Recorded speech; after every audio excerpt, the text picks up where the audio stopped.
I'm Ashley, 26 years old, and 3 weeks ago, I almost lost my left leg.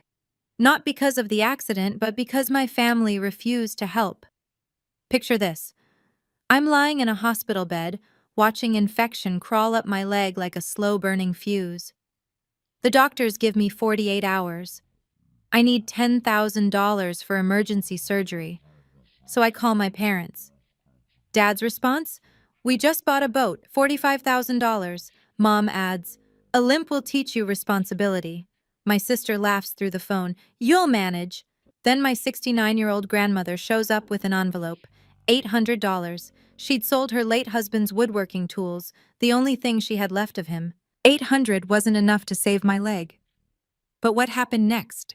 That changed everything. Before I continue, if this story resonates with you, please take a moment to like and subscribe, but only if you genuinely want to hear the rest. And tell me in the comments, where are you right now and what time is it? I want to know who's listening. Now, let me take you back 4 weeks, to the morning I woke up and couldn't feel my leg. 4 weeks ago, Tuesday morning, 6:47 a.m. I'd just finished a 12-hour night shift at Mercy General's emergency room. My body was running on caffeine and muscle memory. I remember peeling off my scrubs, collapsing onto my bed, thinking I'd sleep until noon. I woke up at 9 a.m. with my left calf on fire. 5 days earlier, I'd taken a spill on my bike. Nothing dramatic, just hit a pothole wrong and scraped my leg on the pavement. I cleaned it, bandaged it, moved on. ER nurses don't have time to baby every scratch. But now, looking down at my leg, I felt my stomach drop. The wound was angry red, swollen, hot to the touch. And there was a streak, a thin red line crawling up toward my knee like a warning sign written in my own skin. I knew what that meant. Every nurse does. Cellulitis, possibly progressing to sepsis. I called my coworker, Dana. She picked up on the second ring. "Dana, I need you to look at something." I sent her a photo. Silence.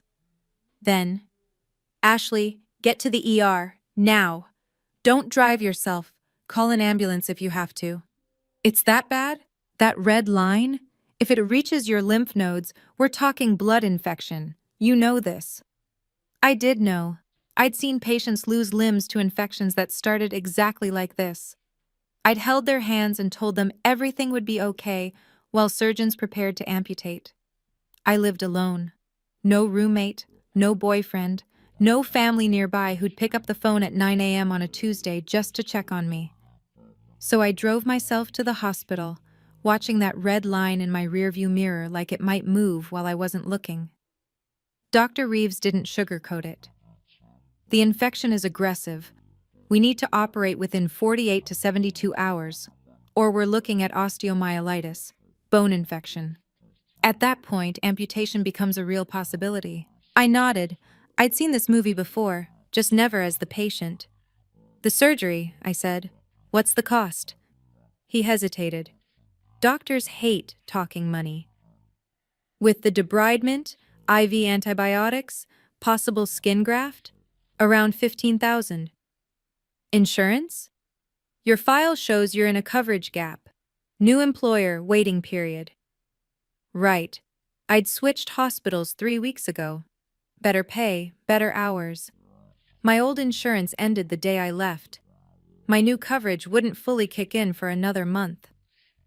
The hospital's financial coordinator came in an hour later. Young guy, apologetic eyes. "Your new insurance will cover about 5,000 as emergency care," he explained. "That leaves roughly 10,000 out of pocket." $10,000. I had $4,800 in savings, every penny I'd scraped together to pay down my student loans. "Payment plans?" I asked. "We can work something out, but we need a significant portion up front before we can schedule surgery." I stared at the ceiling. The fluorescent lights buzzed like they were mocking me. $10,000, 48 hours. My mind went to the one place I'd trained it never to go. My family. I hadn't called home in 2 months, not since Dad screamed at me for missing Megan's engagement party at some fancy resort, because I had a shift I couldn't trade. But this was life or death. Surely that changed things. Surely blood meant something when blood was literally poisoning me from the inside. I picked up my phone and called Mom. Mom picked up on the fourth ring. I could hear the whir of hair dryers in the background. Ashley? Hold on. I'm at the salon. I waited. 30 seconds. A minute. Okay, I'm in the waiting area. What's wrong? I took a breath and explained. The accident. The infection. The surgery. The $10,000 I didn't have, and the 48 hours I had to find it. Silence on the other end. Then, you always have something, don't you? I blinked. Excuse me? Drama, Ashley. You always have drama. Your sister is getting married in 2 months and you're calling me with this? Mom, I could lose my leg. A sigh, long, theatrical. Have you tried your insurance? There's a gap. I explained. Well, I can't make decisions about money. You know that. Your father handles finances. I squeezed my eyes shut. Can you ask him, please? He's busy today. We're looking at boats. Boats. My parents were shopping for boats while I was watching infection climb my leg. Mom, please, I'm begging you. Another pause. Then softer, but not kinder. I'll mention it to him. But Ashley, you need to learn to handle your own problems. You're 26. I know how old I am. Do you? Because you're calling your mother for money like you're still in college. Before I could respond, she added, Oh, and Megan's engagement party is in 2 weeks. The official one, at the country club. Try to make it this time. The line went dead. I sat there, phone still pressed to my ear, listening to nothing. That night, I barely slept. Not because of the pain in my leg, but because of what I knew was coming next. I had to call Dad. I called Dad the next morning. My leg had swollen another half-inch overnight. He answered on the first ring. Your mother told me you called. No, how are you? No, I heard you're in the hospital. Just business. Dad, I need help. I need $10,000 for surgery, or I might— Let me stop you right there. His voice was calm, almost cheerful. Do you know what I did yesterday? I didn't answer. I bought a boat. $45,000. Beautiful sailboat. 28 feet. The words didn't make sense at first, like he was speaking a foreign language. A boat? For Megan. An engagement gift. Her fiancé's family has a place on the lake. This way, we'll have something to contribute. Show them we're not just anybody. I gripped the phone so hard my knuckles turned white. Dad, I'm in the hospital. The infection is spreading. The doctors always say the worst case scenario. That's how they scare you into paying. I'm a nurse. I know what I'm looking at. Then you should know how to handle it. His tone sharpened. Listen, Ashley, your sister is building a future. She's marrying into a good family. This is an investment. You? You're still a nurse making 40 grand a year. That's not an investment. That's a sunk cost. Sunk cost. He called me a sunk cost. You have insurance, he continued. Use it. We already raised you to 18. Our job is done. So that's a no? That's a figure it out yourself. He paused. And maybe this will teach you something. You've always had it too easy. A little struggle builds character. He hung up. I didn't cry. I was too stunned to cry. 45,000 for a boat, 0 for my leg. Mom called back an hour later, not to apologize, to explain. Your father isn't heartless, Ashley. He just believes in tough love. Tough love? I laughed, but it came out like a cough. I could lose my leg. You're exaggerating. You always exaggerate. I'm looking at it right now, Mom. The red line is past my knee. She ignored that. You have to understand. We've given you so much over the years. The car when you graduated high school, help with your first apartment deposit, that trip to Florida when you were— The car was Megan's old one that she didn't want anymore. The apartment deposit was a loan I paid back, and the Florida trip was a family vacation when I was 12. See? This is what I mean. You're ungrateful. You don't remember the good things. I closed my eyes. Mom, I'm asking for help, one time, for something that could change my entire life. And I'm telling you that sometimes we have to learn from our struggles. Her voice took on that preachy tone I'd heard 1,000 times. Walking with a limp might teach you responsibility, might make you think twice before quitting a stable job to chase better opportunities. There it was. She blamed me for switching hospitals, for trying to improve my career. You think I deserve to lose my leg because I took a better job? I think God puts challenges in our path for a reason. I had nothing left to say, nothing that wouldn't come out as a scream. We love you, Ashley. We just can't enable you. She hung up. Enable me. Like asking for emergency medical help was a character flaw. Like wanting to keep my leg was a bad habit they needed to break me of. I stared at the ceiling and tried to remember the last time they'd said I love you without a but attached. I couldn't. Megan called that evening. For one stupid moment, hope flickered in my chest. Hey, Ash, Mom said you're in the hospital? Yeah, infection in my leg. I need surgery. That sucks. She didn't sound like it sucked. She sounded distracted. So, are you coming to the engagement party? I need a final head count. I almost laughed. Megan, I might lose my leg. I don't know if I'll be able to walk by then. Oh, come on, don't be so dramatic. A light chuckle. You'll figure it out, you always do. Did Mom and Dad tell you they won't help with the surgery? I mean, it's not like they have unlimited money, Ashley. They just bought a $45,000 boat for you. Silence. Then, that's different. That's an investment in our family's future.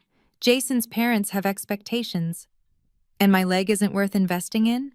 Don't twist my words. Look, I'm sorry you're going through this, but I can't help either. The wedding is expensive. We're stretched thin. I thought about all the times I'd covered for Megan, lied to our parents about where she was in high school, loaned her money she never paid back, listened to her problems for hours without ever getting the same in return. Megan, I've never asked you for anything. Ever. And I've never asked you to guilt-trip me, but here we are. Her voice turned cold. Figure it out, Ashley. Take out a loan. Set up a GoFundMe. I don't know. But don't expect me to sacrifice my wedding fund because you got an infection. She paused, then added, oh, and don't forget, the party's black tie optional. Don't embarrass me by showing up in scrubs. Click. I put the phone down and stared at the wall. 3 calls, 3 rejections. Not a single "I'm sorry" that meant anything. I had no one, or so I thought. I couldn't sleep. The clock on the wall read 11:47 p.m., 31 hours until the surgery deadline. I had $4,800. I needed $10,000. And I had no one left to call. Then the door creaked open. My grandmother stood in the doorway.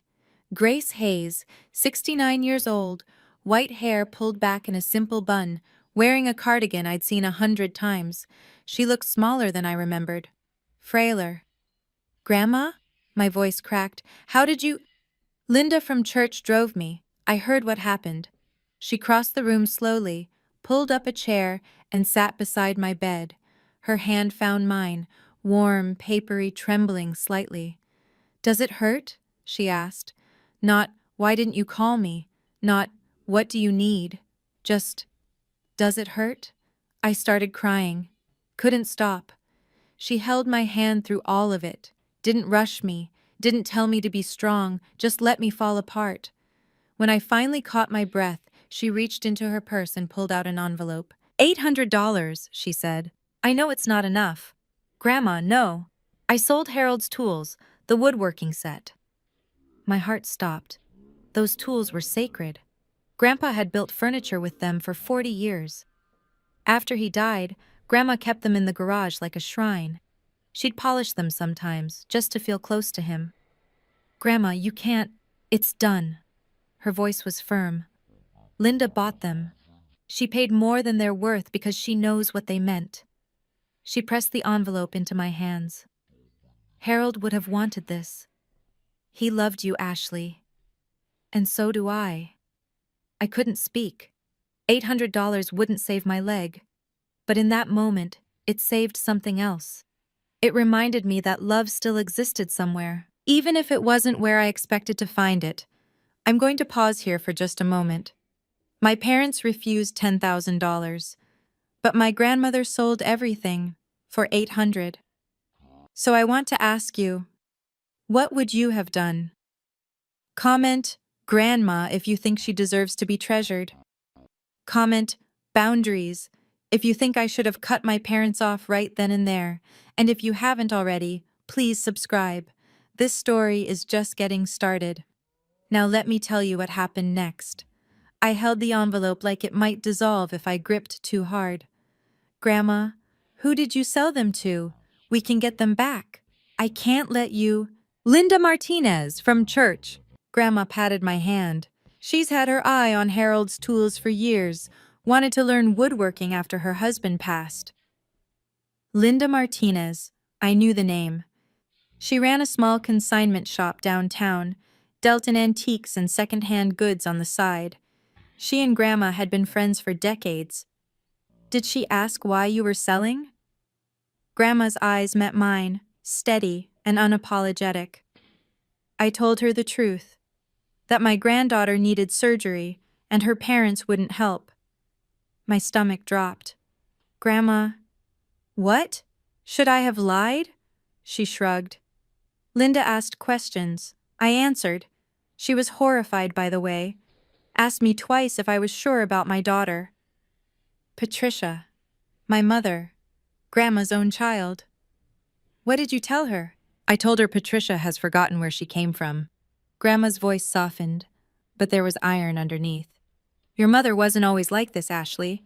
She changed when she married your father. Money became everything. Image became everything. Love became conditional. You're not embarrassed? That people know? Embarrassed? She almost laughed. I'm heartbroken, but not embarrassed. I didn't do anything wrong, and neither did you. She squeezed my hand. The truth isn't something to hide, sweetheart. If the truth makes someone look bad, maybe they should have made better choices. I thought about all the years I'd covered for my family, made excuses, smiled through holidays, pretended everything was fine. Maybe Grandma was right. Maybe the truth had been waiting to come out for a long time. I just didn't know how fast it would spread. The next morning, my phone buzzed with a number I didn't recognize. Hello? Is this Ashley Townsend? A man's voice, warm and steady. This is Pastor Thomas Reed from Grace Community Church. I'm a friend of your grandmother's. I sat up in bed, confused. Yes, this is Ashley. I heard about your situation. Linda told me and, well, word travels fast in our congregation. He paused. Your grandmother has been a pillar of our community for 40 years. She's helped more families through hard times than I can count. And now, it seems like it's time for us to help her family. I'm sorry, I don't understand. We're organizing a collection. Nothing fancy. Just people who want to give back some of what Grace has given them. His voice softened. I can't promise how much we'll raise, but I wanted you to know, you're not alone in this. I couldn't speak. Strangers, people I'd never met, were gathering money to help me. Meanwhile, my own parents were out shopping for boat accessories. Pastor Reed, I don't know what to say. You don't have to say anything. Just focus on getting better. He hesitated. One more thing, Ashley.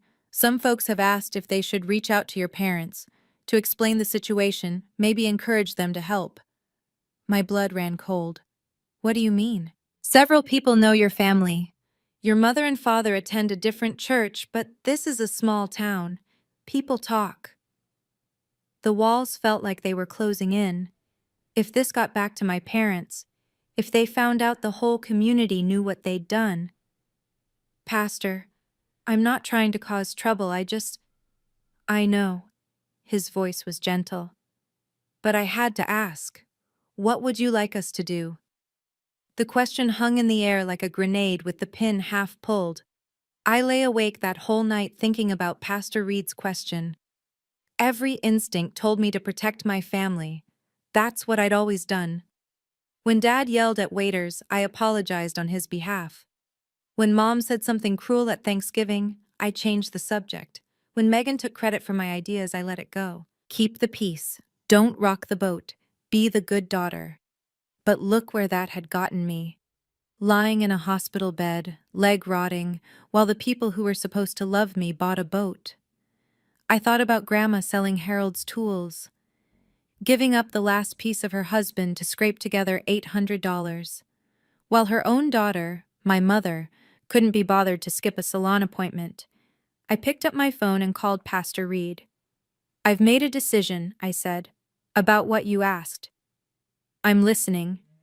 I'm not going to ask you to contact my parents, and I'm not going to ask you to keep anything secret either." I took a breath. "If people ask what happened, tell them the truth. I won't stop you. I won't deny it." "Are you sure, Ashley? This could complicate things." "My things are already complicated. I'm done lying to make other people comfortable." Silence on the line. Then, "That took courage to say." "It doesn't feel like courage. It feels like giving up. Sometimes giving up the wrong things is the bravest thing we can do." I hung up and stared at the ceiling. For 26 years, I'd been the family's secret keeper, the peacemaker, the one who smoothed everything over. Not anymore. I didn't ask anyone to spread the story. I didn't demand justice or revenge. I just stopped lying. And that, it turned out, was enough. 24 hours later, I had the surgery. The church raised $6,200. Combined with Grandma's $800 and my $4,800 in savings, I had just enough to cover the hospital's upfront requirement. They agreed to a payment plan for the rest. I woke up in recovery with my leg still attached, bandaged, aching, but attached. Dr. Reeves came by later that afternoon. We got it in time, another day or two, and we'd be having a very different conversation. I nodded, too exhausted to speak. "You're lucky," he added. "Not everyone has a community that shows up like that." Lucky. I let the word roll around in my head. Lucky to have strangers care more than my own blood. The first face I saw when I opened my eyes fully was Grandma, sitting in the same chair, wearing the same cardigan. "Welcome back," she said, smiling. "Did you sleep here?" "Just a little nap. I'm too old to sleep in chairs properly." I reached for her hand. "Thank you. For everything." "Don't thank me yet. You still have physical therapy ahead." She patted my arm. "Oh, I called your mother. Told her you were out of surgery." My heart sank. What did she say? Grandma's expression didn't change, but something flickered in her eyes. She asked, who paid for it? Of course she did. Not, is Ashley okay? Not, thank God she's alive. Just, who paid? What did you tell her? The truth, that the church community helped, that strangers cared more about her daughter than she did. I waited for the guilt to hit, for that familiar urge to call Mom and smooth things over. It never came. "Good," I said, and I meant it. 1 week after surgery, I was staying at Grandma's house for recovery. Physical therapy twice a week, slow walks around the garden, and more home-cooked meals than I'd had in years. That's when the ripples started to reach my parents. Grandma came into the kitchen one morning, holding her phone like it was a dead mouse. "Your mother called," she said. 5 times. What did she want? "She's upset. Apparently someone at her country club mentioned your surgery, asked if you were recovering well." I put down my coffee. "How did they know?" "Small town, Ashley. And Linda knows people who know people." Grandma sat across from me. "Patricia is furious. She said I made her look bad by telling people what happened." "You made her look bad? She's the one who—" "I know what she did." Grandma's voice was calm but firm. "And I told her the same thing I'll tell you.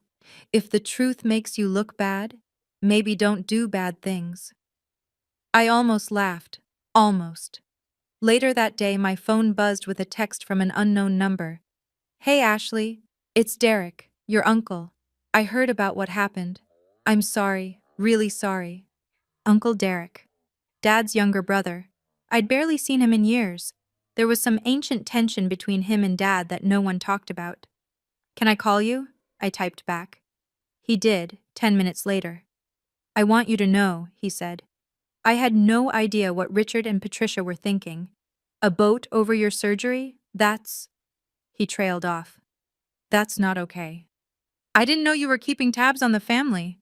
I keep tabs on Mom, on Grace. She tells me things. He paused. You're not alone, Ashley. I know it feels like it, but you're not. Megan's engagement party arrived 2 weeks after my surgery. Black tie optional, country club. 50 guests, carefully curated to impress Jason's family. I wasn't officially invited anymore. Megan had sent a text 3 days prior. If your leg isn't better, don't worry about coming. We'll take pictures without you. I stayed at Grandma's. We watched old movies and ate popcorn while my family celebrated without me. But I heard about the party later. From Grandma, from Uncle Derek, and eventually from the woman whose presence had apparently caused a small earthquake. Her name was Barbara Sims. She attended the same church as Grandma, knew Linda, and happened to be a member of the same country club as my parents.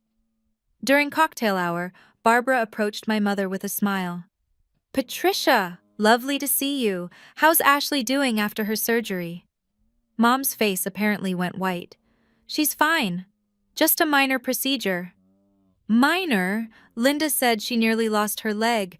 Thank goodness the church was able to help. You must be so grateful. The people around them went quiet. Patricia smiled, but according to multiple witnesses, it looked more like a grimace.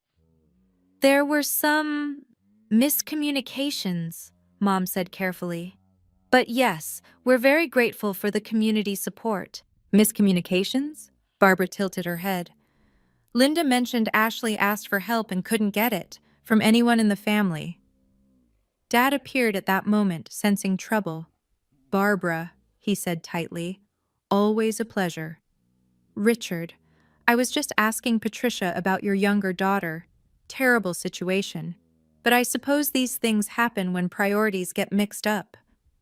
She glanced at the decorated room, the ice sculptures, the champagne fountain.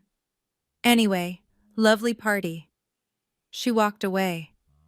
The rest of the evening, I'm told, felt like a funeral with better catering. 2 weeks after the engagement party, Pastor Reed called me again. Ashley, I hope I'm not overstepping, but I wanted to run an idea by you. I was in Grandma's garden, practicing walking without the crutch. Go ahead. Your grandmother's 70th birthday is coming up. The congregation wants to throw her a party, nothing extravagant, just a celebration at the church hall. Food, music, people who love her. I smiled for the first time in weeks. She'd love that. There's more, Pastor Reed hesitated. Some folks want to invite your parents and your sister. The thinking is, maybe if everyone's together in a supportive environment, there could be some healing. My stomach tightened. Or there could be a disaster. That's why I'm calling you first. What do you think? I watched a bird land on Grandma's fence, peck at something, and fly away. So simple, so unburdened by family drama. I don't want to turn Grandma's birthday into a confrontation, I said finally. It should be about her, not about my mess. I understand, but Ashley, Grace's sacrifice for you is part of her story now. People want to honor that. We're not planning to call anyone out. We just want to celebrate her. And if my parents show up and make a scene? Then they show their true colors in front of 80 people who already know what they did. I thought about it. Grandma had spent 40 years giving to this community. She deserved a party. She deserved to be surrounded by people who actually loved her. If my parents couldn't handle that, maybe it wasn't my problem anymore. Okay, I said. Let's do it. I'll help you plan. Thank you, Ashley. This will mean the world to her. I hoped he was right, but I couldn't shake the feeling that something was about to break wide open. Planning the party meant spending more time at Grandma's house, sorting through photos, finding decorations. 3 days before the event, I was in her closet looking for an old photo album when I found the box. Cardboard, dusty, labeled Harold in faded marker. I knew I should leave it alone, but something pulled me to open it. Inside, the receipt from Linda's shop, $800 for vintage woodworking tool set, dated the same day I was admitted to the hospital, and underneath that, a letter, handwritten, addressed to my Harold. I knew I shouldn't read it, but my eyes caught the first line before I could stop myself. My love, I had to let your tools go today. The rest of the letter was a confession to her dead husband, explaining why she'd sold the only thing she had left of him, how she'd watched her own daughter become someone she didn't recognize, how she needed him to understand that helping Ashley wasn't a betrayal. It was honoring everything he'd taught her about family. Patricia has forgotten what matters, but I haven't, and I won't let our granddaughter pay the price for her mother's coldness. I was crying before I finished. The door creaked behind me. I was wondering when you'd find that. Grandma stood in the doorway, not angry, just tired. I'm sorry. I shouldn't have. It's fine. Harold would want you to know. She walked over, took the letter gently from my hands. I write to him sometimes. Keeps him close. Grandma, don't feel sorry for me, sweetheart. I made my choice, and I'd make it again. She placed the letter back in the box, but something caught my eye. Her phone. A text message notification on the screen. From Mom. If you embarrass this family at that party, I will never forgive you. Grandma followed my gaze and sighed. Patricia's always been better at threats than apologies. We're almost at the party. Grandma's 70th birthday. 80 people. And my parents are coming. Everything I've told you so far, the rejection, the boat, the $800 sacrifice, it's all about to collide in one room. So tell me, what do you think is going to happen? Comment truth if you think everything should come out. Comment peace if you think I should try to make amends. And please hit that subscribe button. You don't want to miss what happens next. The day of the party arrived. Grace Community Church's fellowship hall had been transformed. White tablecloths, flower centerpieces, a photo slideshow running on a loop near the entrance, 80 chairs arranged around round tables, each with a small candle. Grandma didn't know. We'd told her we were going to a small lunch with some friends. When she walked in and saw the crowd, she stopped in the doorway, hand flying to her chest. "Oh my," she whispered. "Oh my goodness." The room erupted in applause. People she'd known for decades rushed to hug her. Former students she'd taught, neighbors she'd helped through hard times, church members she'd visited when they were sick. I stood in the corner, watching her face light up. This was right. This was how it should be. Then I saw them walk in. Dad first, wearing his navy blazer, the one he saved for important occasions. Mom behind him, in a cream-colored dress, pearls at her throat. Megan and Jason bringing up the rear. Megan looking like she'd rather be anywhere else. Dad surveyed the room like he was assessing property value. Mom spotted Grandma and manufactured a smile. "Mother, happy birthday!" Grandma accepted the hug stiffly. "Patricia, Richard, glad you could make it." "Wouldn't miss it." Mom's eyes scanned the crowd, calculating. "What a lovely little gathering." I stayed in my corner, but Uncle Derek appeared beside me. He'd driven in from 3 hours away. "You ready for this?" he murmured. "No." "Good. Neither am I." He squeezed my shoulder. "But whatever happens, you're not alone. Remember that." I watched my parents work the room, shaking hands, making small talk, performing the role of caring family members. I wondered how long the performance would last. After lunch, Pastor Reed took the microphone. "Friends, before we bring out the cake, I'd like to share a few words about our guest of honor." The room quieted. Grandma sat at the head table, looking slightly embarrassed by the attention. "Grace Hayes has been part of this community for over 40 years. She taught many of your children. She volunteered at our food bank every Thanksgiving. She visited the sick, comforted the grieving, and opened her door to anyone who needed help. The slideshow began. Photos of Grandma through the decades, teaching elementary school, holding newborn babies, standing with Grandpa Harold in front of their first house. I saw Mom shift uncomfortably when her own childhood photos appeared. Young Patricia, bright-eyed and smiling, hugging her mother at some long-ago birthday party. The photos continued. Grandma and Grandpa Harold in his workshop, the two of them at their 50th wedding anniversary just months before he passed. Then, a photo of the tools. Harold's woodworking set, arranged on his workbench. Chisels, planes, saws, the tools Grandma had sold to save my leg. Pastor Reed's voice softened. Recently, Grace made an extraordinary sacrifice. She sold her late husband's most treasured possessions to help someone she loved. The room was silent. I felt eyes turning toward me, then toward my parents. Pastor Reed continued. She didn't ask for recognition. She never does. But today, we want her to know that her sacrifice was seen and honored. Linda Martinez stood up, carrying a large wooden box. Grace, she said, voice thick with emotion. We couldn't let those tools leave the family. The congregation pooled together and bought them back. This is our gift to you. Happy 70th birthday. Grandma's hands flew to her mouth. Tears streamed down her cheeks. I looked at my mother. Her face was stone. Mom stood up, her chair scraped against the floor. This is inappropriate, she said, voice cutting through the silence. This is a private family matter. 80 heads turned toward her. Grandma slowly wiped her eyes. Patricia, sit down. No, I will not sit here while our family's business is aired to, she gestured at the crowd, to strangers. These aren't strangers, Linda said quietly. They're your mother's community, the people who showed up when you didn't. Gasps, whispers. I don't need to explain myself to you. Mom's voice rose. We made parenting decisions. That's our right. An older woman in the back, Barbara Sims again, spoke up. Parenting decisions?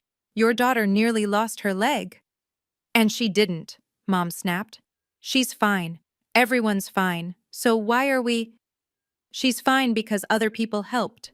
This from Uncle Derek, stepping forward. Not you, not Richard. Dad stood now too, face reddening. Stay out of this, Derek. You've always had a problem with how I run my family. Someone should have a problem with it. Derek's voice boomed across the hall. You bought a $45,000 boat the same week your daughter was begging for surgery money.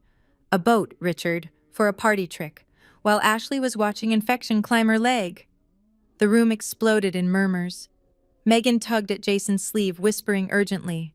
Jason's face was unreadable, but his jaw was tight. Mom turned to Grandma, fury in her eyes. Are you happy now, Mother? You've humiliated us. Grandma rose from her chair, 70 years old, tiny. But in that moment, she seemed 10 feet tall. No, Patricia. You humiliated yourselves. I just stopped covering for you. The room went silent, and all eyes turned to me. Mom spun toward me. Ashley, say something. Tell them this is all a misunderstanding. 80 people watched, waiting. I stood up slowly. My leg ached, but I didn't reach for the chair. There's no misunderstanding, Mom. Ashley, I asked you for help. I explained exactly what was happening. You said no. We had reasons. You had a boat. Silence. I took a breath, kept my voice steady. I'm not here to list everything you've done wrong. I'm not here to get revenge or make you feel bad in front of everyone. That's not who I want to be. Mom's eyes darted around the room, calculating, looking for an exit. But I'm also done pretending. Done lying to make you look good. Done being the daughter who keeps the family secrets so nobody feels uncomfortable. Dad stepped forward. You don't talk to your mother like… I'm not finished. I met his eyes. You called me a sunk cost. You said my surgery would teach me a lesson. And you bought a boat. A boat. While I was in a hospital bed wondering if I'd ever walk again. His mouth opened, then closed. So here's what's going to happen, I said. I'm setting a boundary. From now on, I decide who gets to be family to me. And family doesn't mean people who share my blood. It means people who show up. I looked at Grandma, at Linda, at Pastor Reed and Uncle Derek and all the faces I barely knew, but who had done more for me in 1 month than my parents had in 26 years. You're not losing a daughter, I said, turning back to Mom. You lost her a long time ago. I'm just finally saying it out loud. I walked to Grandma and hugged her, and the room burst into applause. The applause made Mom flinch. She grabbed her purse and started toward the exit, but Megan caught her arm. Mom, stop. If we leave now, everyone will talk. They're already talking, Megan. Then don't make it worse. Dad stood frozen, face purple. I'd never seen him speechless before. It was almost satisfying.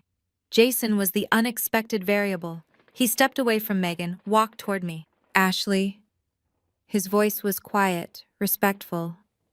I'm sorry for what you went through. It's not your fault. I know, but I'm still sorry. He glanced back at Megan, something complicated in his expression. I didn't know about any of this. Megan called out to him. Jason, come on. We need to go. He hesitated. Megan, maybe we should stay. Talk to your grandmother. She's not my grandmother's biggest fan right now. Maybe that's the problem. I watched him walk back to her. The conversation that followed was too quiet to hear, but I saw Megan's face shift, from irritation to something like fear. Meanwhile, Grandma stood at the gift table, holding the box of tools, surrounded by friends who wanted to hug her, shake her hand, tell her she was brave. She caught my eye and smiled. That smile said everything. Worth it. Dad finally found his voice. This isn't over, Ashley. I turned to face him. You're right, but it's not up to you how it ends. He opened his mouth to respond, but Uncle Derek stepped between us. Richard, Patricia, I think it's time you left. This is Mom's party, and you're ruining it. For a long moment, nobody moved. Then Mom grabbed Dad's arm and pulled him toward the door. Megan followed, heels clicking on the floor. Jason trailed behind, looking back once before disappearing. The door closed, and the party continued without them. After they left, the tension drained from the room like water from a bathtub. People resumed conversations. Someone turned the music back on. Grandma was escorted to cut her cake, surrounded by friends taking photos. I slipped outside for air. The parking lot was quiet. My leg throbbed. I'd been standing too long. I found a bench near the entrance and sat down, letting the cool evening air wash over me. Footsteps behind me. Jason. Mind if I sit? I gestured to the empty space. He sat down, loosening his tie. Well, he said, that was something. I'm sorry you got caught in the middle of it. Don't be. He stared at the sky. I'm glad I saw it. Megan and I have been together 2 years. I thought I knew her family. And now? Now I'm realizing I only knew the version they wanted me to see. We sat in silence for a moment. She's not evil, I found myself saying. Megan, she was raised differently than me. She got everything she wanted, and I got what was left over. It shaped us differently. You're defending her? I'm explaining her. There's a difference. I looked at him. I don't hate my sister. I don't even hate my parents. I'm just done letting them hurt me. Jason nodded slowly. That's healthier than I would be. Ask me again in 6 months. He laughed, a real laugh, then stood up. For what it's worth, Ashley, I think you're the strongest person in that family. I learned it from my grandmother. I can tell. He hesitated. I need to go talk to Megan. We have a lot to figure out. Good luck. He walked away. I watched him go, wondering what would happen to their relationship. Then I went back inside to celebrate with the people who actually loved me. 1 week later, Uncle Derek called with news. Jason postponed the wedding. I set down my coffee. Postponed? Not canceled? Postponed. Indefinitely. He told Megan they need to work some things out first, including how her family treats people. I should have felt victorious. I didn't. I just felt tired. How's Megan taking it? Not well. She called your parents, screaming, blamed them for the party disaster. They blamed your grandmother. Your grandmother, apparently, hung up on all of them. Good for her. There's more. The boat? Richard listed it for sale yesterday. That surprised me. The $45,000 boat? Turns out showing off to Jason's family doesn't matter much when Jason's family has serious concerns about your character. Derek's voice was dry. Funny how that works. 3 days later, Megan called me. I almost didn't answer, but something made me pick up. Happy now? Her voice was raw, like she'd been crying. No, actually, I'm not happy any of this happened. You ruined my wedding. I let that sit for a moment. Megan, I didn't make you laugh when I told you I might lose my leg. I didn't buy a boat instead of helping me. I didn't lie to Jason's family about who we really are. So it's all our fault? I'm not saying that. I'm saying consequences aren't revenge. They're just what happens when the truth comes out. Silence. Then quietly. You could have kept it quiet. I could have. I've kept things quiet for 26 years, and where did that get me? She hung up without answering. I put the phone down and looked out the window at Grandma's garden. I didn't feel triumphant. I didn't feel vindicated. I felt like something had finally, permanently shifted, and I couldn't unshift it even if I wanted to. Mom showed up at Grandma's house 2 weeks later. No warning. Just rang the doorbell on a Tuesday afternoon. I opened the door and almost didn't recognize her. No makeup. Hair pulled back haphazardly. Eyes puffy. Ashley, can we talk? I stepped aside. Let her in. Grandma was out at her bridge club, probably for the best. Mom sat on the living room sofa, looking around like she'd never been here before. I want to fix things, she said finally. I sat across from her. Waited. Your father and I have been talking. This whole situation has been difficult. For everyone. Yes, it has. The wedding is postponed. People are talking. Your father's been getting looks at the golf club. She twisted her hands in her lap. We need to move past this. As a family. What does that look like to you? Well, she took a breath. Maybe you could tell people that there was a misunderstanding. That we offered to help, but you wanted to be independent. Something like that. I stared at her, waiting for the punchline. It didn't come. You want me to lie. I want us to heal, Ashley, and sometimes healing means acknowledging what happened, not covering it up. Her expression flickered, frustration breaking through the mask. I'm trying to meet you halfway. No, you're trying to protect your reputation. That's not the same thing. So what do you want from me? An apology? I don't want anything from you, Mom. That's what I've been trying to tell you. I leaned forward. An apology won't change what you did. What I need is distance, boundaries, space to live my life without being hurt by people who are supposed to love me. Her face hardened. So that's it? You're cutting us off? I'm protecting myself. If you can't tell the difference, that's the whole problem. She left without saying goodbye. That night, Grandma came home and found me on the porch, staring at nothing. She sat beside me, her joints creaking softly. Your mother was here. How did you know? I can smell her perfume. She smiled faintly. It hasn't changed in 30 years. We sat in silence for a while. She wanted me to lie for them, I said. Tell people it was a misunderstanding. Of course she did. Grandma sighed. Patricia has always been better at managing appearances than facing truth.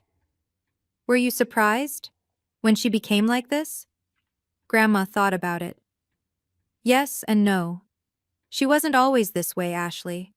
When she was young, she was sweet, generous even. Then she met your father. You blame him? I blame no one. People make choices. Patricia chose to value money and status over everything else. That was her decision. But she's your daughter. Yes. Grandma's voice softened. And losing her is a grief I carry every day. But I lost her long before this week, long before you were in the hospital. I lost her the day she stopped seeing people as people and started seeing them as investments. I felt tears prick my eyes. I'm sorry, Grandma. Don't be sorry. Be better. She took my hand. You have a chance Patricia never took. You can choose differently. You can build a life based on love, not ledgers. What if I can't? What if I end up just like them? She squeezed my hand. The fact that you're asking that question means you won't. We sat together until the stars came out. Later, as I helped her inside, she mentioned casually, "Oh, I updated my will last month. Grandma, don't argue. Derek gets half. You get half. Patricia gets a letter explaining why." A letter? Some lessons can only be taught from the grave. 2 months after the party, I made a decision.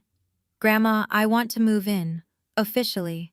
She looked up from her crossword puzzle. You already live here. I mean permanently, not just for recovery. I'll pay rent, help with groceries, take care of the garden. The garden is mostly weeds. Then I'll weed it. She studied me over her reading glasses. You're not doing this out of guilt, are you? No, I'm doing it because this is the only place I've felt like family in years. Her face softened. Then yes, of course. I went back to work the following week. Full shifts at Mercy General. The physical therapy had paid off. My leg was stiff, but functional.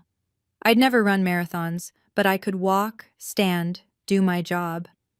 My coworkers threw me a small welcome back party. Dana hugged me so hard I thought she'd crack a rib. We were worried about you, she said. Really worried. I'm okay now. You look okay. You look lighter. She was right. Something had lifted. Not happiness exactly, but the absence of a weight I'd carried so long I'd forgotten it was there. Life settled into a new rhythm. Work, physical therapy, dinners with Grandma, weekend woodworking lessons in the garage using Harold's reclaimed tools. I got a wedding invitation in the mail. Megan and Jason, rescheduled. I placed it on the kitchen table and forgot about it for 3 days. When Grandma found it, she asked, "Are you going?" "I don't know." "What do you want to do?" I picked up the invitation. Cream-colored paper. Elegant script. Like nothing had ever happened. "I want to stop being angry," I said. "And I'm not sure if going helps with that or makes it worse." "Then decide when you're ready, not before." I put the invitation in a drawer. I'd decide later, when I was ready. 3 weeks before the wedding, Megan called. I almost let it go to voicemail. But something in me, curiosity maybe or exhaustion, made me answer. "Megan." "Ashley." Her voice was different, smaller. "Can you talk?" "I'm listening." A pause. Then, "I owe you an apology." I waited. "Jason and I have been in therapy, couples counseling. His idea, but I agreed. And we've been talking about a lot of things, including you." "Me?" "The therapist asked me to describe our relationship, yours and mine, and I started listing all the times I thought you'd been dramatic or needy or attention-seeking, and the therapist just looked at me and asked if I'd ever considered that I was wrong." I sank onto the edge of my bed. "I didn't have an answer," Megan continued. "I've never had to have an answer. I was the good one, the successful one, the one who did everything right, and you were there, in the background, complaining." "I wasn't complaining." I know that now." Her voice cracked. "When you said you might lose your leg, I laughed. I laughed, Ashley. What kind of person does that?" "Someone who was never taught to care." Silence. The therapist said the same thing, that I learned to see people the way mom and dad see them, as useful or not useful, and you were never useful to my plans, so I dismissed you. I didn't know what to say. This wasn't the Megan I'd known my whole life. I'm not asking you to forgive me, she said. I'm just asking you to know that I see it now. What I did, who I was. And who are you now? I don't know yet. Someone trying to be better. That's a start. Will you come to the wedding? I don't know yet either, but Megan, thank you for calling. That's something you've never done before. I went to the wedding. Not because I forgave everyone, not because everything was fixed, but because Grandma wanted to go and she needed someone to drive her. The ceremony was smaller than originally planned. 60 guests instead of 200. Garden venue instead of the country club. Jason's family sat on one side, looking politely uncomfortable. My parents were there. Mom in champagne silk, Dad in a suit that didn't quite fit anymore. He'd lost weight from stress, according to Uncle Derek. They saw me come in with Grandma. Mom started toward us, then stopped. Changed direction. Went to greet someone else instead. Fine by me? Megan looked beautiful. Nervous, but beautiful. When she walked down the aisle, she caught my eye and nodded. Just a small acknowledgement. But it was more than we'd shared in years. The reception was awkward in places. There were people who knew the story and people who didn't. Conversations that died when certain names came up. I didn't stay long. Danced once with Uncle Derek, ate a piece of cake, hugged Grandma when she said she was tired. As we were leaving, Megan caught me at the door. You came. I said I might. She smiled. Not her old smile, polished and performance-ready, something softer. Thank you for giving me a chance. I'm giving us both a chance. She hugged me, brief, tentative. We weren't sisters who hugged. Maybe we could learn. In the car, Grandma patted my hand. How do you feel? I thought about it. Okay, not great, not terrible, just okay. Okay is enough, sweetheart. For now, okay is more than enough. I drove us home through quiet streets, past houses with lit windows, past the hospital where strangers had helped save my leg. Okay was enough. For now. 6 months later. My leg healed fully. A small scar ran up my calf, silvery and fading. Dr. Reeves called it a battle wound. I called it a reminder. I'd been promoted to shift supervisor at Mercy General. Better hours, better pay, a team of nurses who respected me. Grandma and I had settled into an easy rhythm. I cooked on weekdays, she cooked on weekends. We watched Jeopardy every night at 7 o'clock. She was teaching me woodworking, basic stuff, but satisfying. My hands were learning what Harold's hands had known. Megan and I texted sometimes. Nothing deep. Just, how are you? And saw this and thought of you. And happy birthday. It wasn't closeness, but it wasn't coldness either. My parents kept their distance. Mom sent a Christmas card with a generic message. Dad didn't send anything. I didn't expect him to. But the silence didn't hurt like it used to. It just was. One afternoon, a patient's daughter stopped me in the hallway. Middle-aged woman, exhausted, scared. You're the nurse who almost lost her leg, right? I heard your story from someone at church. I braced myself. Yes. My mother is cutting me off. Won't pay for her own grandkids' medical bills. Says it'll build character. She laughed bitterly. Sound familiar? Too familiar. How did you get through it? I thought about it. I stopped waiting for them to be who I needed. I found people who already were. She nodded slowly. Did it hurt? Letting go? Every day at first, then less, then hardly at all. I put my hand on her arm. You're allowed to choose yourself, even over family, especially over family who doesn't choose you back. She thanked me, walked away with slightly straighter shoulders. That's when I knew the hardest part was over. Before I close the story, I want to share something I've learned about my family, about myself, and maybe about you. My father grew up poor, like hand-me-down clothes, food stamps at the grocery store poor. He clawed his way into the middle class through sheer force of will, and somewhere along the way, he started seeing everything through a financial lens. Children weren't children, they were investments. Megan was the high-yield stock. I was the underperformer he wanted to cut loose. That doesn't excuse what he did, but it explains it. My mother was different. She came from a loving home, Grandma's home, but she married my father and slowly adopted his worldview. It was easier than fighting, easier than questioning. By the time I was born, she'd forgotten how to love without conditions. And Megan? She was the product of both, raised to believe that worth came from achievement, that love was earned through success. She never learned empathy because no one taught her. She dismissed me because I was less than in the only metric that mattered to her. As for me, my weakness was obvious. I spent 26 years trying to earn love from people who had already decided I wasn't worth it. I confused silence with peace. I thought that if I just tried harder, accommodated more, swallowed my pain quietly, eventually they'd see me. They never would have. That's not a failure of my effort. It's a failure of their capacity.